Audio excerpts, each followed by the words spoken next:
எங்களை காப்பாற்றி விடுகின்ற பெருமானா ஸல்லல்லாஹு அலைஹி வஸல்லம் அவர்கள் சுஜூதில் விழுந்து யா ஹய்யு யா கய்யூம் யா ஹய்யு யா கய்யூம் பிரஹ்மதிக நஸ்தகீஸ் என்று பெருமானா ஸல்லல்லாஹு அலைஹி வஸல்லம் அவர்கள் சொல்லிக் கொண்டே இருக்கிறார்கள். அனஸ் ரலியல்லாஹு அவர்கள் சொல்கிறார்கள், பெருமானாரை நாங்கள் பார்க்கிறோம் தஹஜ்ஜுடைய நேரத்தில் முழுவதுமாக சுஜூதிலே பெருமானா ஸல்லல்லாஹு அலைஹி வஸல்லம் அவர்கள் வீழ்ந்து இந்த உம்மத்திற்காக வெறும் 313 கொண்டு ஆரம்பிக்கப்பட்ட இந்த போரினுடைய துவக்கத்திற்கு முன்பதாக நபிகள் நாயகம் ஸல்லல்லாஹு அலைஹி வஸல்லம் அவர்கள் சுஜூதிலே வீழ்ந்து துஆவை கேட்கிறார்கள். பெருமானா ஸல்லல்லாஹு அலைஹி வஸல்லம் அவர்கள் எப்போது அந்த சுஜூதிலிருந்து எந்திரிக்கும் போது பெருமானா ஸல்லல்லாஹு அலைஹி வஸல்லம் சொன்ன வார்த்தை என்ன தெரியுமா? ஓ அபூபக்கரே, உமக்கு நற்செய்தி, நமக்கும் நற்செய்தி, இந்த சமுதாயத்திற்கும் இஸ்லாத்திற்கும் மிகப்பெரிய நற்செய்தி ஒன்று கூறட்டுமா?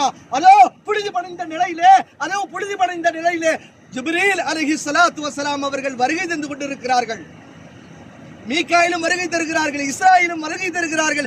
இப்படி மலக்குகளுக்கெல்லாம் வழக்காக இருக்கக்கூடிய மலக்குகளுடைய தலைவரை பற்றி